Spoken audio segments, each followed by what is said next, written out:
So this BattleCry movement was sort of birthed out of realizing there's data here that is irrefutable that we that call ourselves believers, we better pay attention to.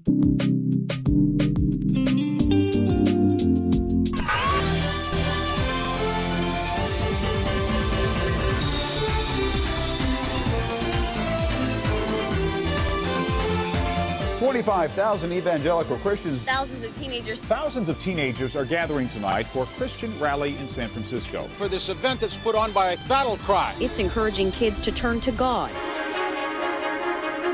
From NBC News, this is Today.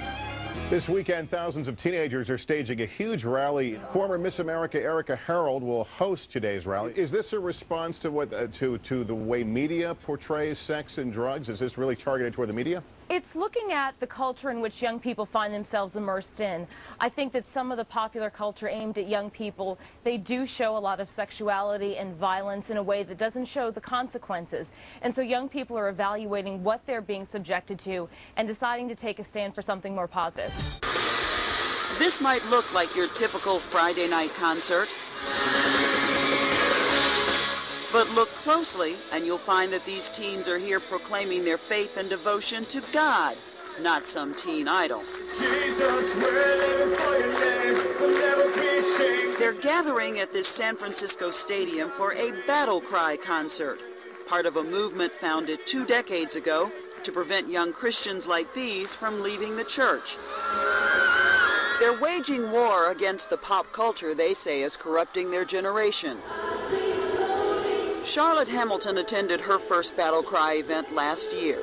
Now, at age 18, she's a teen leader. When I came to San Francisco last year, my life was just a downward spiral. I was depressed, I was having sex, I was doing drugs, it was bad. And when I came to the BattleCry event, it changed my life. And I don't understand how there's opposition to abstinence and being sober, where you would disagree with having hope in your life. It's a very real battle. It's a spiritual battle for their heart and for their soul, and so we tell them about how they can come close to the Lord. But it's also a cultural battle. And essentially, we live in a Christian nation with a very un-Christian culture. What did you throw out? I threw out sex, I threw out drugs, I threw out depression, I threw out neediness. The list goes on and on. What they didn't throw out in San Francisco is controversy. The teens do something here they don't do in any other city. They hold a rally on the steps of City Hall. But not everybody is buying it. Protesters were out in full force, accusing the group of being anti-gay and anti-choice. To all the youth of BattleCry, you are being misled, you are being brainwashed, you are being manipulated by your leadership. But Charlotte Hamilton denies that. We're not here as a political agenda. We're here to just gather a group of people who have the common interest to help rescue our generation who is dying and suffering and in pain.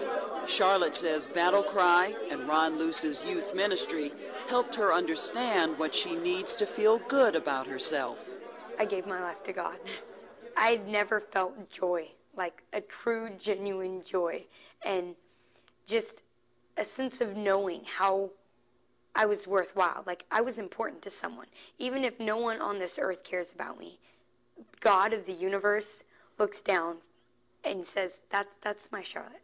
I love her. I'm Vicki Mabry for Nightline in San Francisco.